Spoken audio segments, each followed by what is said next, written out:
Welcome everyone to our May 7th webinar series, our Daily Insights from Tech Canada. It is my pleasure today to look at a schedule coming up for next week. We are going to have another rockstar stellar lineup. And if you will notice that the trend that we have been presenting now is really preparing your business for the relaunch or the rebounce. And so many of our speakers that we have lined up are all about how you prepare for that. So tomorrow we're going to have Nicole Girard. She's going to talk again about managing a remote workforce and some of the strategies and processes behind that, because some of you may realize now that you don't have to have your entire workforce in your building. So I hope that you'll be able to log into that. She will be providing a lot of clarity and strategies on that. Today's presenter is David Coletto. And David is the CEO and founding partner of Abacus Data. Abacus Data is a full-service market research and strategy firm based in Ottawa. This company has a decade of experience in the industry, and David and his partners founded Abacus around his birthday, so that's fabulous too. So you'll never forget when you started the company, David. And since then, it has grown to be one of the most respected marketing research firms in Canada. David has worked with a range of organizations, including Shaw Communication, the Canadian Bankers Association, the Bank of Canada, the CBC, the Canadian Farmers Association, Equal Voice, and the Dairy Farmers of Canada.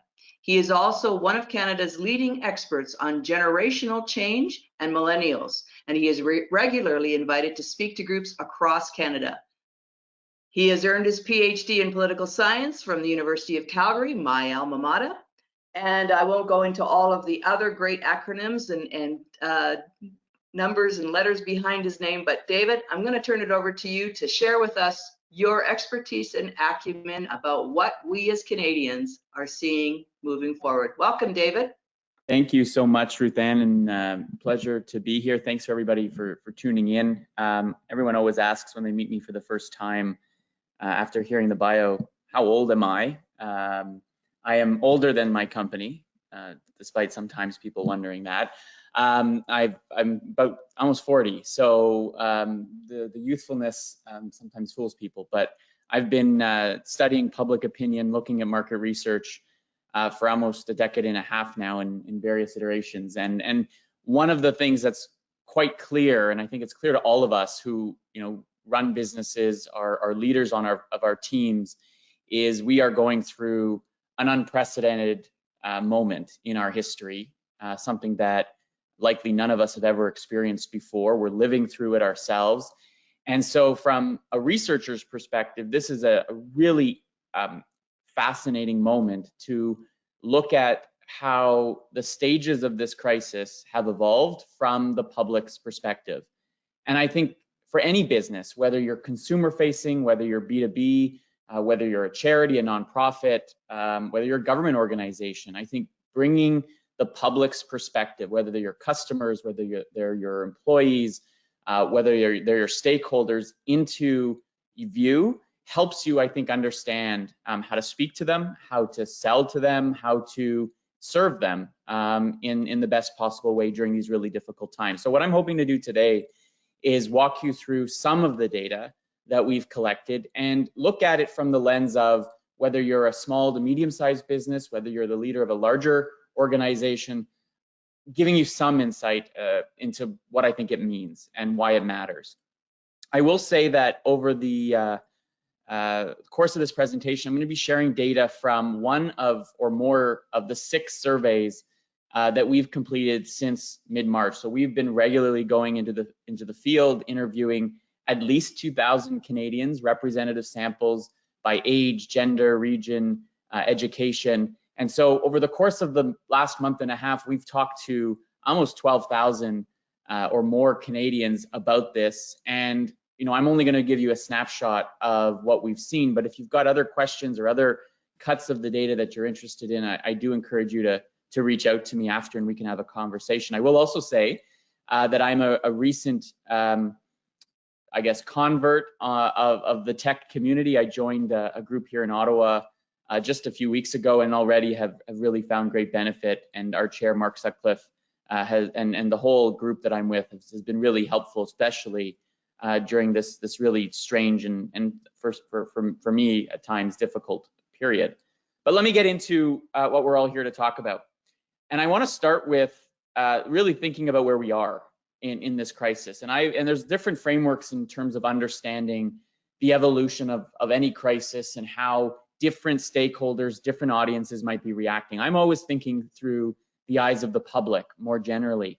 And I do think that we are now firmly in phase 2 of this crisis. We started with really reacting to it, stockpiling food, figuring out how to deal with childcare. If we lost our jobs, how to replace that income, how to just figure out how bad this is going to get. I think for a lot of Canadians, that first phase was scary. It was anxious ridden, and it was driven primarily by concern about public health, about our own health, but also about whether or how long this is going to go on and how big the impact is. Over the last few weeks, I think we have been in this coping phase, phase 2, that has been much more about just waiting. We've gotten used to working from home if we can. We've gotten used to being, if you've got a family, both dad, mom, teacher, and if you've had to work as well, managing all those expectations.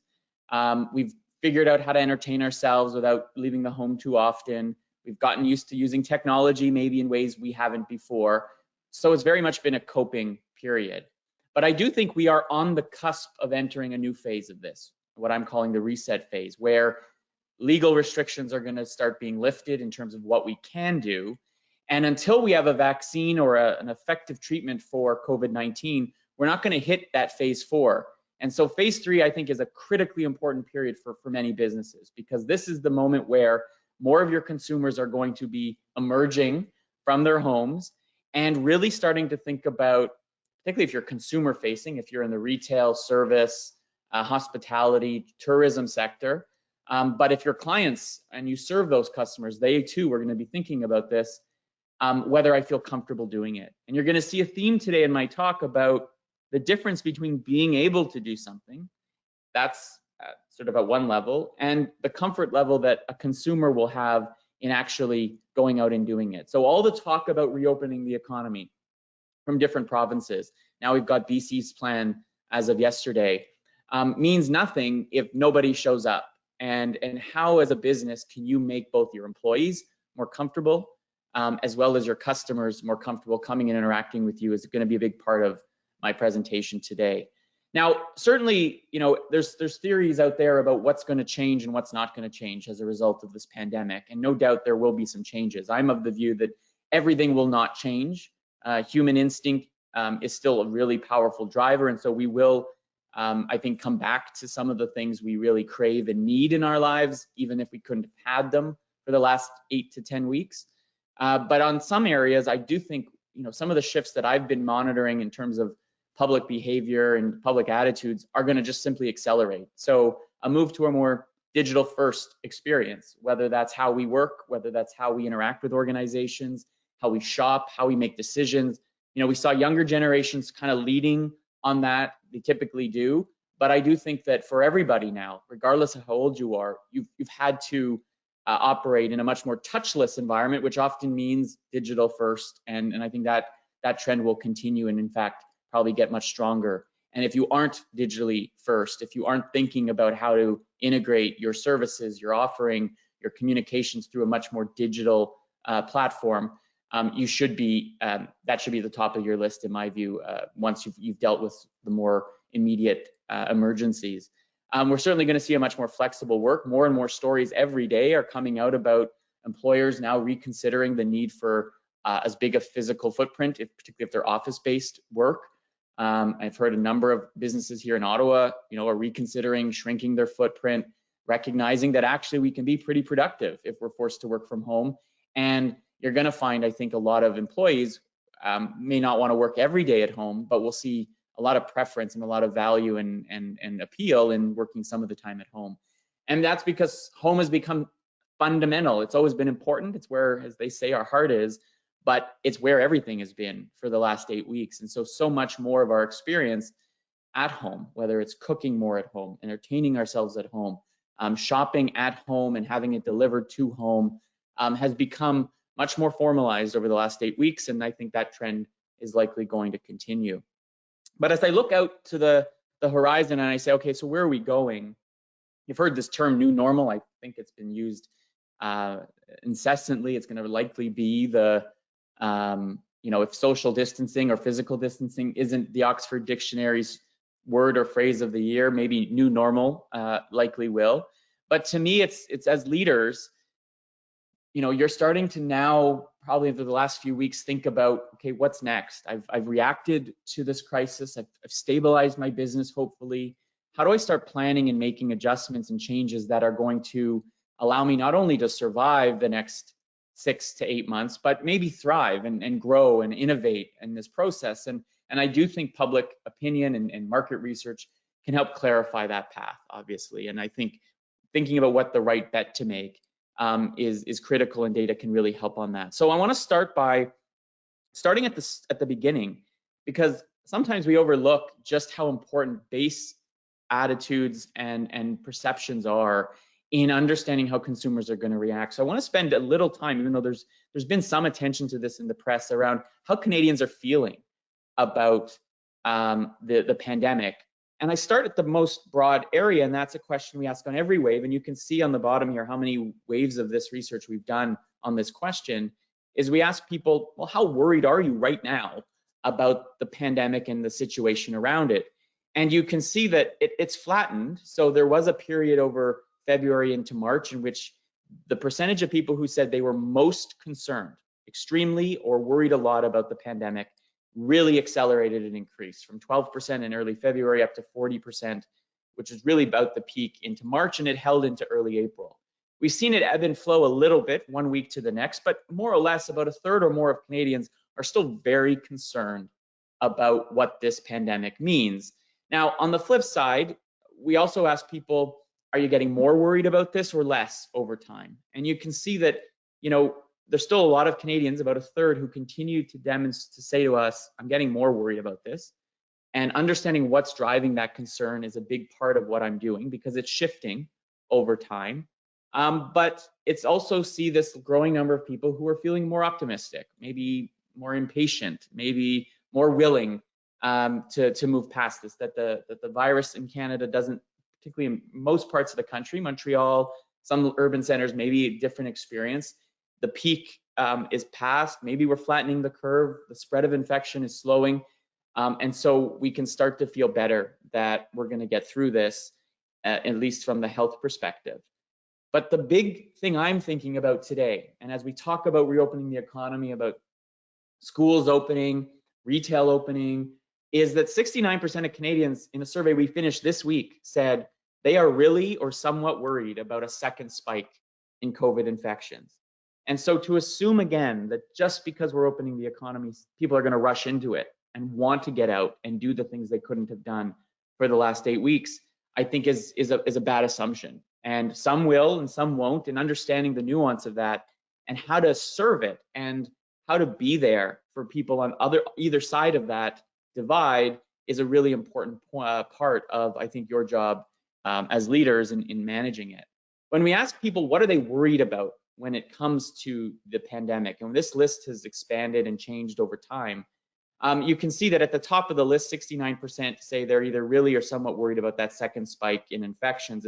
It's the one that's more important to more people. You can see that now we've got some sense of how big our fiscal impact is going to be on the federal government, for example. That's high up in people's thinking. That's more of a public policy problem, but it's still there. But you can see getting the disease myself, a family member getting it, there's still lots of concern about whether our health system is going to have enough capacity, particularly with stories coming out from Montreal that, if a second spike happens, there's even less supplies ready. We have less capacity.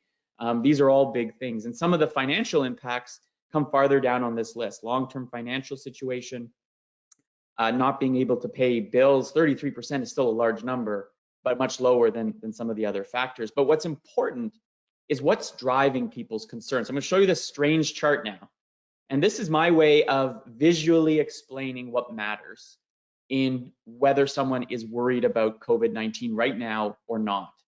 And you can see the two biggest factors, the drivers that predict whether somebody, you take a random group of people, and some are very worried about this and some are less worried. What's going to make someone more worried or not? Well, it's these two factors that I've highlighted in particular, that fear of a second spike and the fear of getting COVID myself.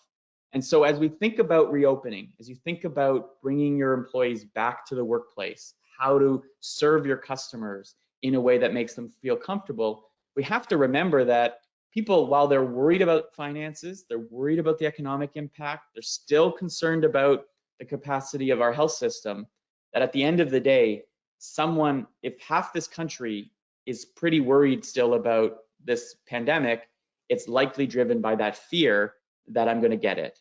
And in my mind, that makes complete sense, because for the first 3 weeks of this pandemic, our health officials, our political leaders, our business leaders, our community leaders have been quite effective at convincing us that this virus is deadly, that this virus is scary, and that we have to be afraid of it. Even 2 weekends ago, I was watching the Stronger Together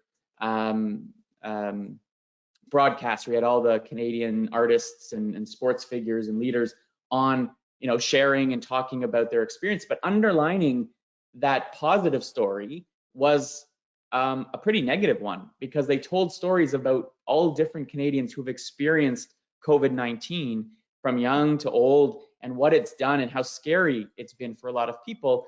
At some point, that's going to again reinforce the fact that this virus is not cured. There's no vaccine. And while we've controlled the spread, it's still out there. And I can still get it. I could still bring it home to my parents, or my kids could bring it home to me. And there's a lot of vulnerability still. And so it's never forget that that's still a key driver in how people are thinking. In fact, when we ask people, how likely is it that you or somebody you know is going to get this virus, as of, again, this week, a majority of Canadians think that it's still likely that that's going to happen. That hasn't changed literally since the middle of March. Some think it's unlikely, some think it's likely, and your view on this is obviously going to have a big impact on your attitudes and on your behavior. If you think you're still susceptible to it, you're going to be much more cautious and much more diligent in your distancing, in the procedures you follow, in wearing a mask, in putting, protective equipment on yourself as you get back and see the world again. The other thing that's changed in public consciousness is how long it's going to take before we get to a normal again. And you can see here from March until this week, that number of people who think it's going to take 6 months or more has more than doubled, from 18% in March 22 to 44% today. I think as we continue to hear that new normal will actually be nothing like the usual normal, we'll have people reflecting on this. And even yesterday, you had the Premier of British Columbia talking about the fact that there will be no rock concerts until we have a vaccine. There will be no, mass events. You will not be able to gather with hundreds of people in conventions until we have a vaccine. That's starting to people are coming to terms with that and what that means. And as businesses, we too are trying to figure out what that new thing looks like. Now, on a more positive note, we are seeing, and we have seen, a big shift in outlook. Far fewer Canadians today think the worst is still to come. This is the percentage, this line here, of those who think the worst is still coming. Now, it's still quite high. Almost 4 out of 10 Canadians still think the worst is still to come. And that is shifting in terms of it originally being more about the virus and the infection rate, and now more about likely the economic impact this is going to have on a whole host of people who will see this impact persist a long time. But it's not that people feel that we've passed the worst. It's actually that more and more people are not sure. And so we're now in a state of uncertainty about whether I'm ready to go out and engage and start spending again and start planning trips and doing all the things I really want to do. As you think about how to engage your customers, know that they're still going to likely be in a place of uncertainty and a little bit of a fear and a little bit of apprehension about fully engaging and jumping back into the thing. I'm basically of the view that people are going to be sticking their toe in the water before they dive right in. And that means how do you communicate, the tone that you use is I think going to be really important. Obviously, the financial and economic impact of this pandemic has been noted for a while, but it's starting to really sink into people. And very quickly, it affected a lot of Canadians in a way that I've never seen, both in terms of the external numbers we see, in terms of the number of people applying for emergency aid, the number of, we're going to get a better picture this week from StatsCan tomorrow about the labor market and what its impact has been, but we see the numbers from the United States as well.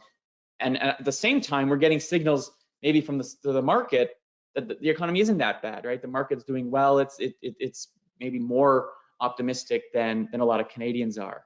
But when we ask people, how would you describe the economic impact on your own household? And you can see that the country's basically split into two. About half say that so far the pandemic has been either a severe or significant economic problem or worry for them, and half say, well, it's been mild, but not really, or not really a problem at all. And one of the things that I think is really important for us to consider, and a lot of economists are really looking at the data and have been reporting some interesting differences between this recession that we're in, and we're going to continue to see, and the last one that we had in 2007, 2008 was who it's affecting. And those affected by this recession are much more likely to be women.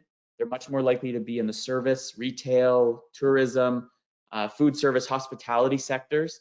Whereas in 2007, 2008, it was primarily men, primarily those in manufacturing, in transportation, in natural resource sectors that were hit the hardest. And so this is a different recession in probably its depth, likely in the length of time it's going to go on, and for sure already we see evidence that who's affected. And so the result is, it's not that construction workers are being laid off, even though some of these projects have slowed down. It's that those that serve those construction workers in those service sectors are the ones that have lost their jobs, and many of them may not get them back. And so how government even responds to that in terms of stimulus spending may have to be very different than traditional stimulus spending. Spending money on a new bridge or a new road may not solve the problem, because it's not the construction worker who's losing their job or their income. It's the person who relies on that construction worker, and it has nothing to do with a lack of demand for those services. When we ask Canadians, how worried are you about the long-term financial situation? I noted this data before, but here's the trend line. It really hasn't changed. We saw a slow dip into the end of April, but I think a realization that maybe the economy is actually in far worse shape. 7 out of 10 Canadians think that the Canadian economy right now is either in a prolonged recession or a depression.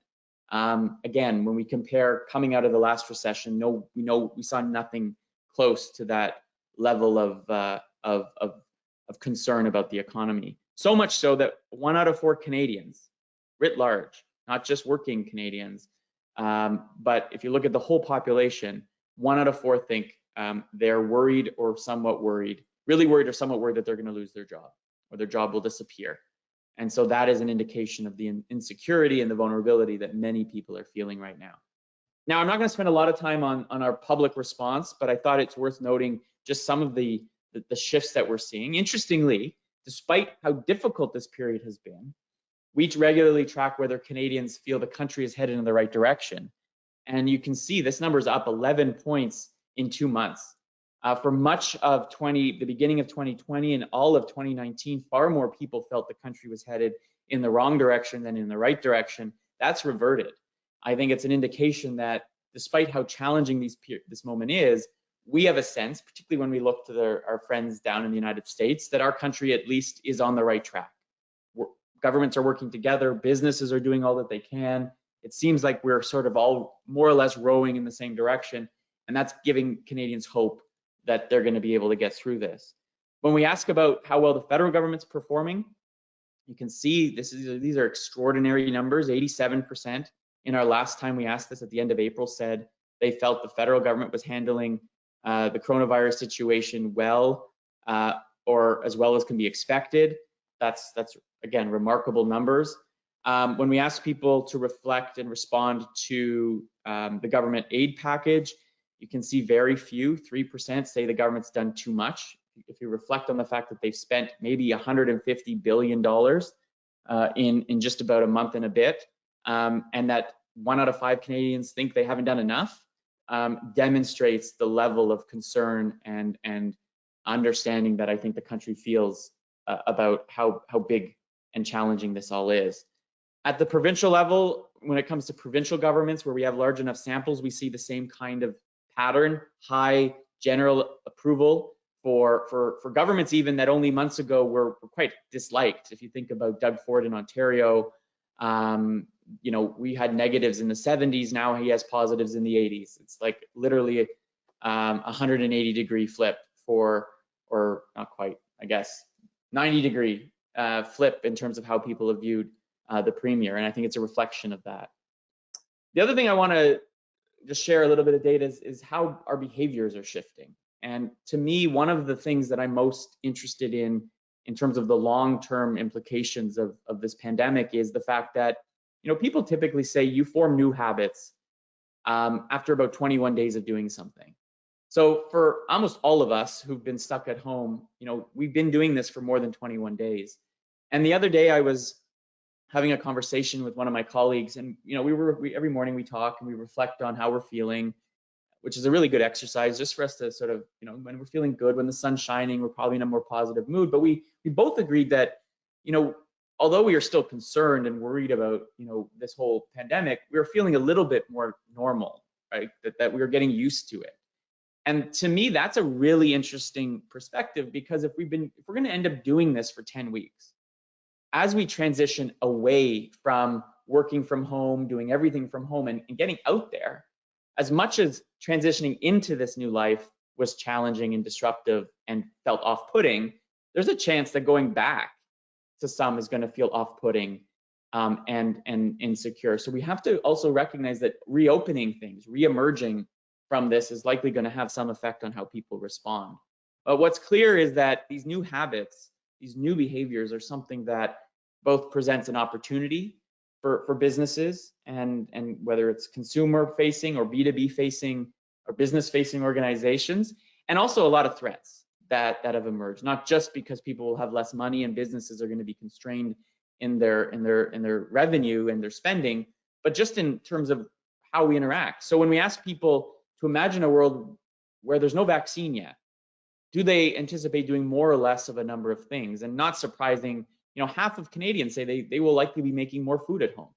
So even when we're going to be able to go back to a restaurant, even if that restaurant has to reduce the number of people, Canadians have gotten accustomed to cooking at home in a way that many of them weren't doing prior to this, avoiding going to shopping malls, avoiding going to crowding sporting events. There's a deep and broad hesitation of getting back into things that involve a lot of crowds.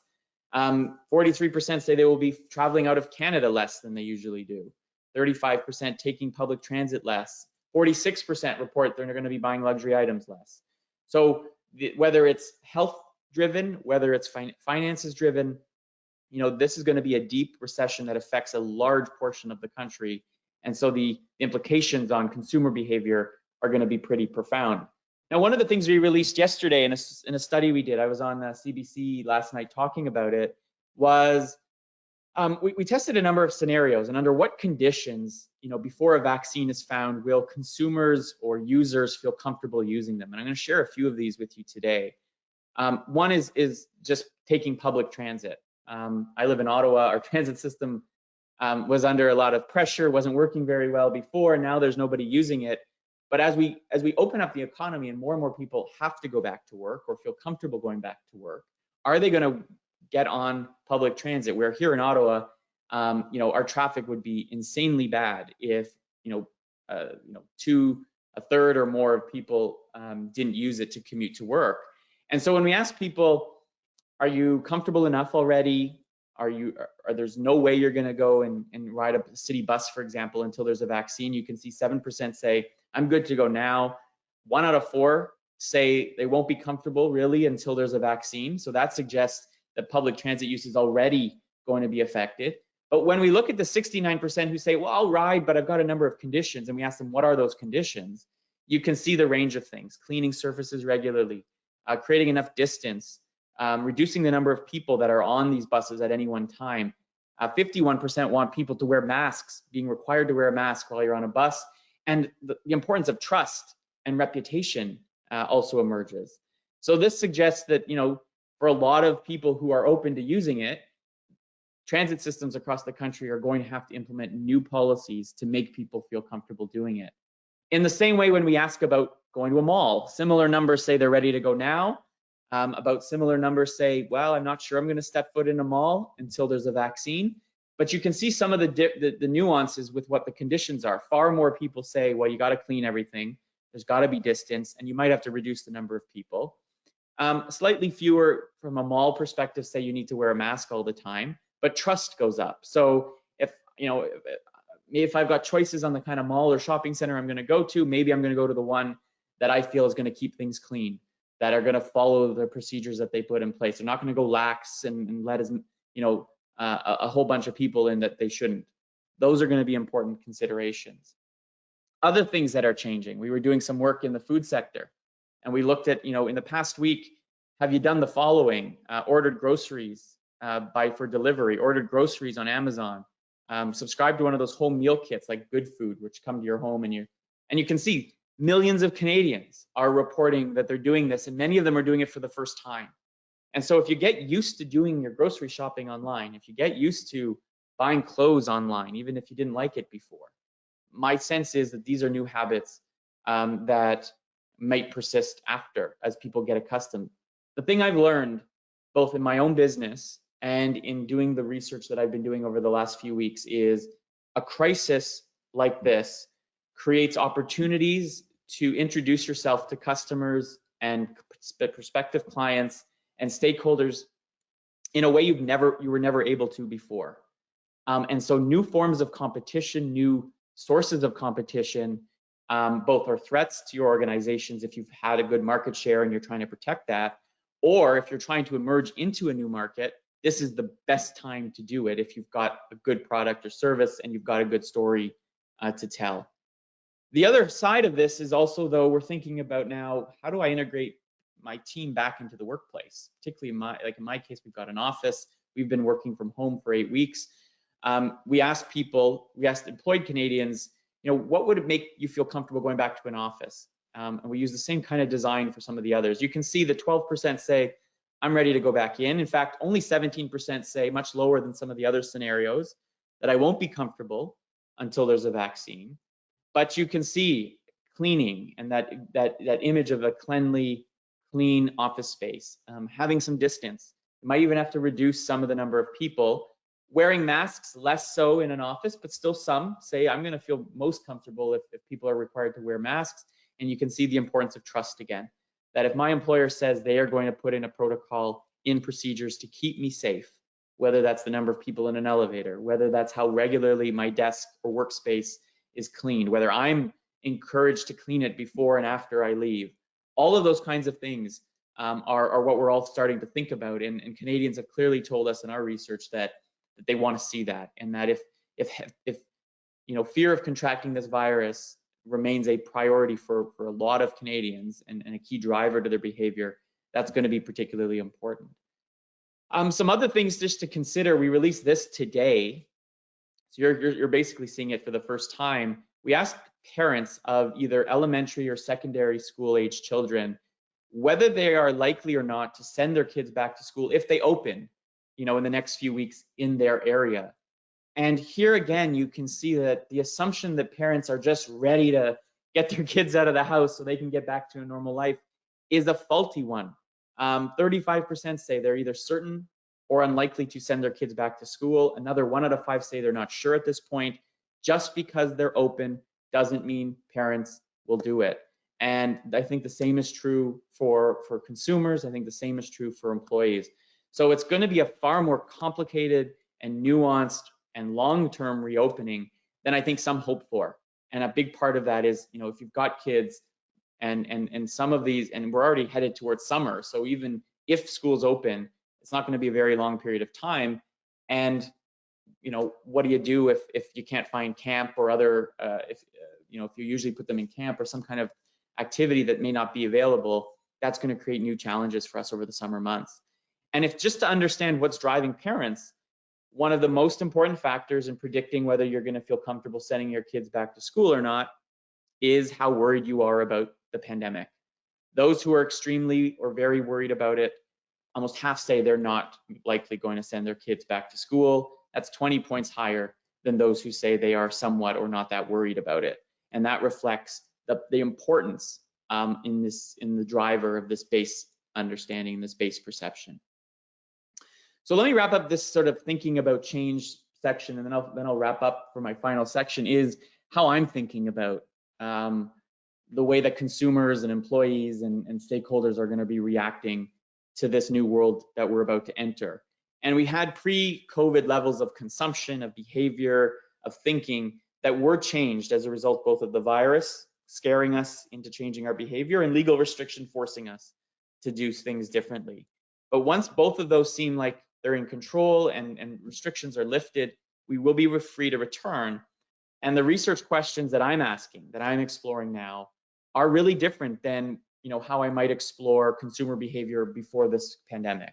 What's clear is health considerations are far more paramount than they've really ever been. Safety is always there, but this is a new level of awareness and concern about health considerations.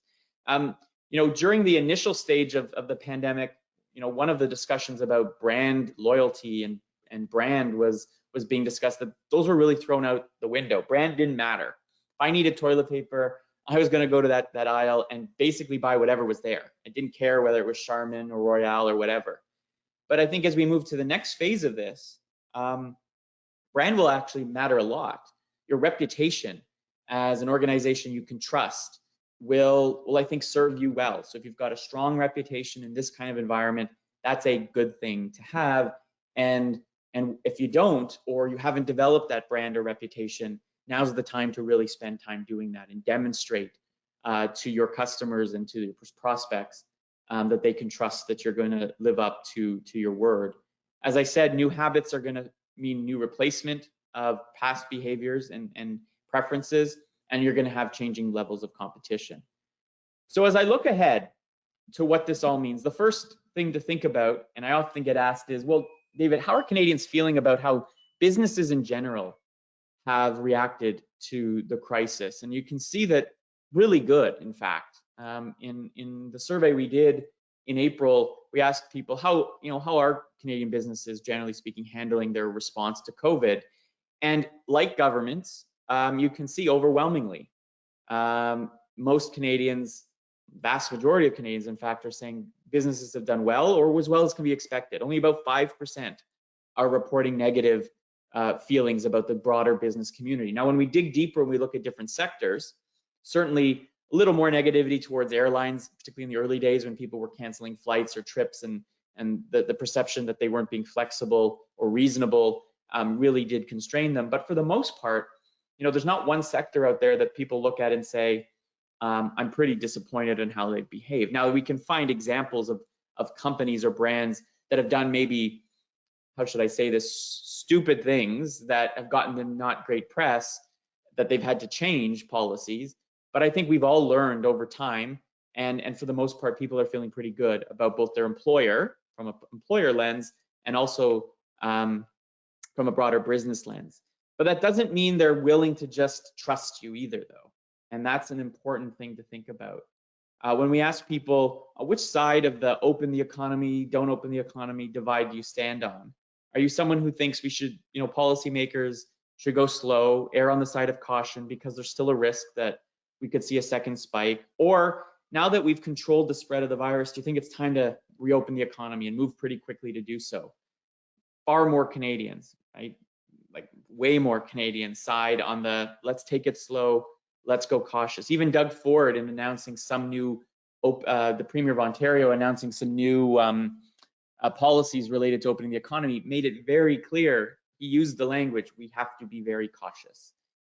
We have to take our time. We can't, all of a sudden think that we don't have to distance anymore. So I think our leaders are being very careful in the language that they're using. And I also think, though, that consumers want it and they expect this to happen. So much so that very few people across the country, although about 1 out of 4 is not insignificant, but still a minority view, the governments have exaggerated the risk and hurt the economy more than they needed. So while some feel this, again, most employees, most workers, most consumers are of the mind that no, I think government has actually been pretty appropriate and has done an effective job and found balance in protecting us and the public and in our health system versus recognizing there's economic impact of all of this. Another thing that I'm often asked is, well, how do we communicate with customers and the public in a time like this? And we did a little bit of research, and a good friend of mine, and I'm going to give him a plug, Dennis Matthews, wrote a piece for the Globe and Mail that he published yesterday talking about advertising in this climate. And we've come through a number of weeks of endless numbers of ads, if you've watched any TV, where every brand is out there saying, stay together, stay strong, we're with you. This is tough. We know you're going through a lot. And his argument, and I agree with him, is I think it's time for us to transition away from the empathetic ear and to one in which you as a business start saying, what can I do to help? How can I help you now make your life better, get back to normal, and serve you? And so when we ask people specifically, what is it in our surveys? What do you want to hear from businesses? The two that really rise to the top are, how can you help? How can you help me? Right? What new products or services or existing products or services do you have that are going to make my life easier, that are going to, solve the problems that I feel I have in my life? That's no different than how we might market, although you need the context of the pandemic to keep in mind. And two, from a broader sectoral perspective, if you're a member of an association, you're a larger business, how are you helping Canada to rebuild and recover? Really, nobody wants to hear about how challenging your business is right now. And the reason, while they may be empathetic, recognize that a lot of people are going through a very difficult time. So instead of communicating how challenging this is and how hard it's been to have to lay off your employees, which it has been, and we all are going through it, it's, I think, more important to reflect more optimism about where we will be and how your business, how your organization will help people get to where they ultimately want to go, which is in a better place than we are now. So I'm going to wrap up, and then I'm happy to take questions with Ruth Ann through Ruth Ann. Just by ending though with sort of a summary of what I've seen and what I continue to see in the research that we're doing. The first is that despite everything I've said to you, one of the things that's been most interesting about the research we've done over the last few weeks is that, and on a number of metrics, as I've shown, opinions have changed. Some of them have now seemed to stabilize a little bit, but attitudes and opinions are very dynamic in this environment. And so in one moment, people will be cautious and want to take it slow. If signals come from our leaders that it's now safe to go out there, perceptions can change very quickly. But so much of our world and how the public and consumers are going to be reacting to what's going on will depend on two factors that are kind of the X factors in all of this. One is the length and depth of the economic deterioration that both Canada and the global economy are going to experience over the next few months. Two is, which is tied to it, to what extent does government support help bridge that and buffer it? But even more important is, at what point are we going to get a vaccine? And it looks, even though Donald Trump says we're going to have a vaccine by the end of the year, most people don't think that's possible. And so this new normal, this transition period between the worst of the pandemic and the vaccine is going to be a difficult one, and one in which people have become more accustomed to, but are still going to be very hesitant to engage with. And we're going to learn as we go on. And so in my mind, this is a really important moment as someone who advocates for research, to be engaging with your employees and your customers, maybe more than you ever have. And the reason is because their expectations, their perceptions, their demands really of you are going to shift as they get more and more comfortable in this new environment. And so don't assume that if you've talked to a number of your customers a few weeks ago, that a week from now, their views are going to be the same, I think is not a great assumption to make. And so be constantly learning from your customers, from your team members about what they need and what they want. Number two is, there's no doubt that many households across the country are going to experience intense economic challenges. We're doing some interesting research on students and what they're going through. Most of them rely on service jobs for their summer employment. Those aren't going to be there. And their parents, many of them rely on their parents to help fund their education, and they are feeling pressure in terms of their incomes. That's just one example. So household finances, as well as new interests that have formed during these last 8 weeks and more, may alter long-term behaviors. Are we going to drive as much as we did now that we haven't been doing it? Are we going to be taking public transit? Are we going to be eating out as much as we did if we've learned to love to cook? Are we, from a B2B perspective, are we going to rely more on digital communication? Are we going to travel as much for business? If the sales process might change, where I'm going to do more of my research online and rely less on, cold leads and we already saw that trend happening before. Is that going to accelerate? Lots of things are going to change because people have gotten accustomed. Now, do I think every single meeting will be done over Zoom or GoToMeeting? No, I think we're getting likely exhausted by them. But I also think that, if you're Air Canada or WestJet, you are deeply concerned that your regular flyers are going to recognize that flying to Vancouver from Ottawa or going to Halifax from Toronto for a day, for an hour-long meeting may not be not only financially smart, but not needed anymore. And I can actually comfortably connect with people through these digital tools we have. I also, as I reiterated at the start, the difference between being able to do something and feeling comfortable doing it is, for me, sort of the focus of my obsession over research over the next few weeks, and understanding how that gap grows or shrinks over time, and how businesses and organizations, what they can do to close it and make more people comfortable doing the things that they're increasingly going to be able to do. I do think that, just to wrap up, someone who spends all my time trying to figure out why people do what they do, whether they're customers, whether they're voters, whether they're employees, I have come to view that a lot of what drives people's behavior will not change. So we don't have to completely throw out everything we knew before, but we're going to have to throw out a lot, and we're going to have to push some previous assumptions aside, previous understandings aside, and this is the moment we need to learn again, relearn what we thought about so much of our world. And it's a challenge, it's extra work, but I've also found it to be quite stimulating and exciting, because as much as this is a very challenging moment to many of us and many Canadians, in the depth of a crisis comes a lot of new innovation, and that's also an opportunity as well for so many businesses. So I will end there with Anne, and if anyone needs to get in, I'll leave this up while we chat, but if there's any questions, I think, Ruth Ann, you're going to moderate that part of the conversation. Absolutely. One of the things that came out, David, and it came out very, very strongly, was this new change of new products and services. But behind all of it was, for businesses, recognizing that your brand and reputation and building trust back into your consumer base. I think, you've really dialed it, and you said that's something we've always had, but the focus on it is now is magnified. Would you agree with that?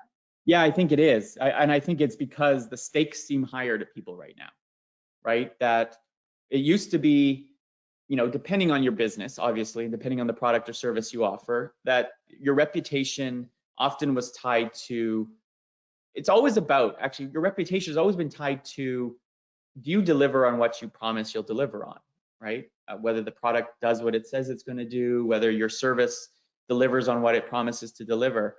I think that hasn't changed, but what's changed is the variables by which I'm going to judge that now, because now I'm also trusting you, especially if you're a business that requires some interaction with a customer. And I'm not saying, just if it's a restaurant or a movie theater or, a transportation company, but, if you produce a product, if you're in the food business, there's now going to be even more attention paid to how safe those products are and whether I can trust you to keep me safe. We saw in our research a real spike over the last few weeks in the number of people across the country who think government regulation of business is even more important now than ever. That's a reflection of, I think, of people feeling extra vulnerable. And so your reputation, the value that trust will bring, if you've delivered in the past, that's going to serve you well going forward.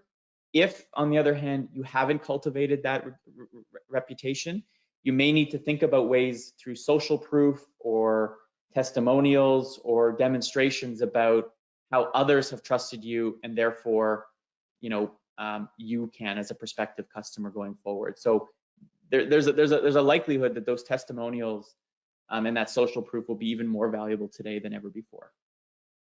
Exactly, and I think you were talking about responsiveness of industries to say, the new tagline or the new way to present your business is, how are you helping Canadians to recover? So what are the responses that you are doing? A question has come in, and it really has a little bit to do about our significant trading partner, the US. How does your data differ with what's in the US? Just a quick. Yeah, very briefly. I mean, at some core levels, not much on things like concern about, again, the US depends even where you are.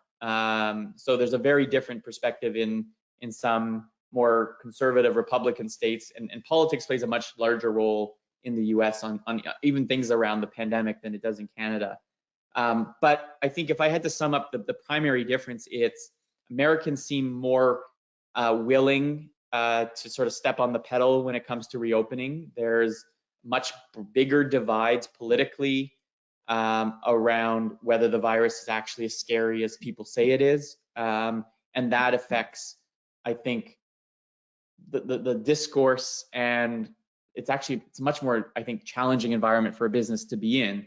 Whereas in Canada, there's a little more consensus around, how to approach this. I think it's part of our political and social culture to be a little more prudent, whereas Americans are driven, I think, and this is not a slight on them, just driven more by sort of economics and freedom and letting me do what I want to do, and government not telling me that if I want to open my business, I can't. Canada, I think we're a little more rule followers, and so that to me is a big difference. And I think I think we're more like Europe, in fact, than we are in the United States when it comes to some of these things. Thanks, David. A couple of questions have come in, and I'm going to kind of blend them together here. So Amanda and Simone have talked a little bit about, and I think this is what you talked about, testimonials. So small businesses versus the large big box or multinational groups. How do consumers, how can smaller businesses survive? Because they're the ones that are a little bit more teetering on the edge.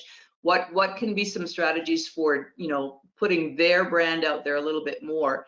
And then also about losing your reputation. So Simone has brought up, here in Alberta, we had Cargill, and Cargill, recently really, damaged their reputation. So how do how do you handle either a damaged reputation, or how do you promote a small business? So, it's two ends of those are great questions.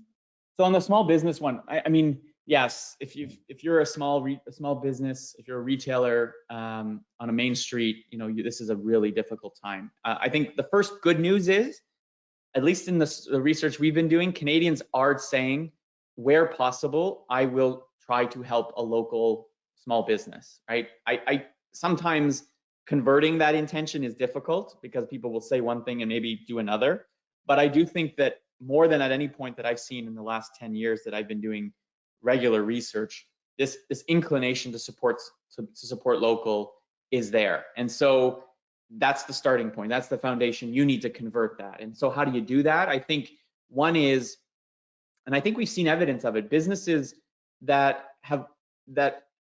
were already starting to transition to more digital first, enabling themselves to sell products that weren't, I'm thinking more retail or food service, but I think those smaller businesses sometimes didn't have the resources or didn't think they needed to make that evolution.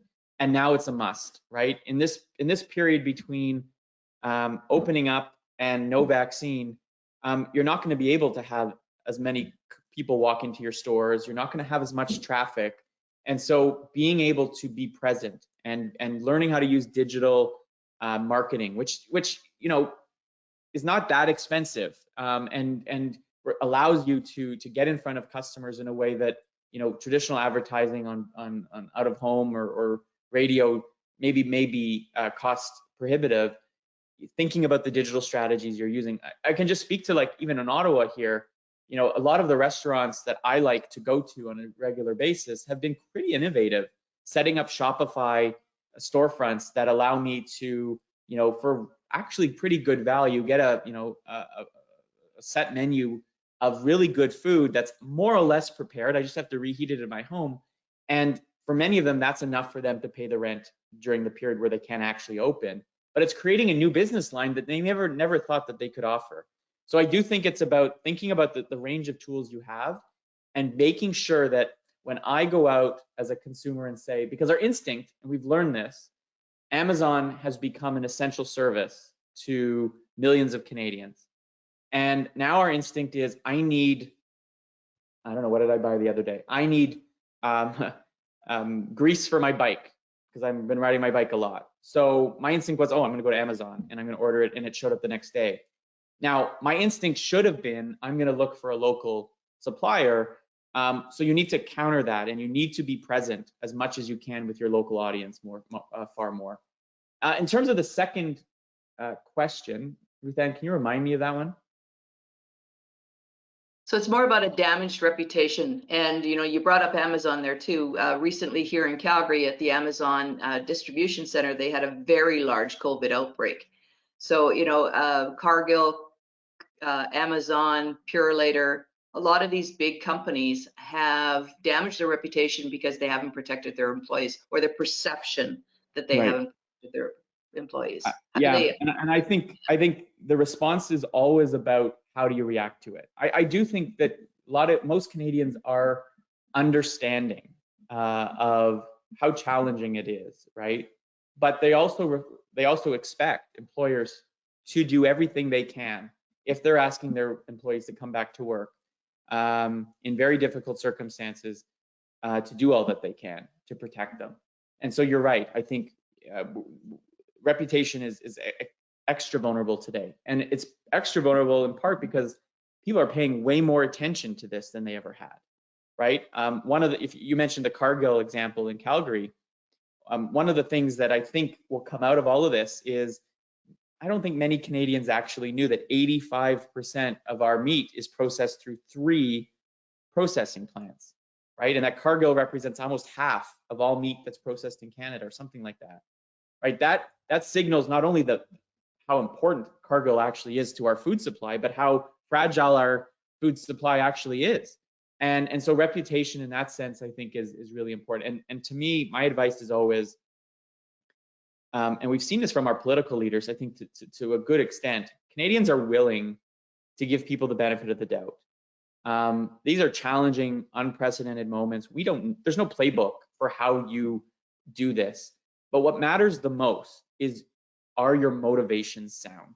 Do people get a sense that, yeah, you made a mistake and you are doing everything you can to make sure that never happens again? They will forgive you.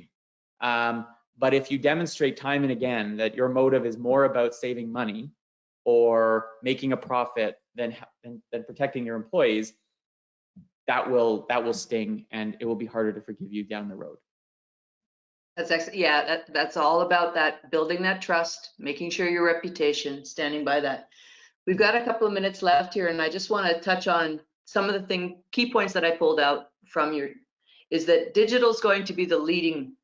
People need to be, if they're not in the digital space now, they should be, and that's not going to go away too quickly. We're also still in a state of uncertainty, but with some growing confidence, especially in our government, and that Canada and businesses are doing the right thing. But something that really struck out for me too is that we have a demographic, and that's women in this workforce now, that are the most affected by what's been going on. So I think everyone needs to sort of focus in on that aspect, because it's a pretty major portion of our demographic here in Canada, both as business leaders, whether you're the home economics manager, et cetera. Yep. And one of the things our research clearly shows is not only, are women being affected more by this recession and the pandemic, but they're actually carrying more of the emotional burden of it. When we ask people, how worried are you? Are you feeling stressed? Are you not sleeping? Are you anxious? Are you lonely? Women are much more likely to report in our surveys feeling of those things than men are. And so that's a really good point, is to not treat your employees all the same. I don't actually think you should treat them even in men versus women. Get to know them, because each one is likely responding differently to what's going on as best you can. But to your point about digital, I think yes, I think this is, I've been saying it for a long time, that we're headed towards this world where spending money on certain types of marketing doesn't really make sense, especially if you wanted to reach younger consumers. I now think that digital is a great way to tell your story, but you also need to have a really good story that connects with people. And so I do encourage you to think about those foundational attitudes that I mentioned at the beginning, and how to then translate that into a story about why you're in business, what you can do for people, and in the current context that we're in, why it matters. David, I want to echo the several comments that are coming in right now that say that this was a fantastic presentation. Your insights and the data that you presented was exceptional. People were really, really pleased with this, and I hope that everyone will access the recording of this. And David has also agreed to present us with a sort of a thumbnail version of some of the slides and the data that he's done there. And if you want to reach out and get more information, please do contact David directly. You can see his information there, contact information, and his firm and David are really on their fingers on the pulse of what's going on here in Canada. So again, thank you so much, David, on behalf of everyone that joined us. This was fabulous. Thanks, everyone. Appreciate it.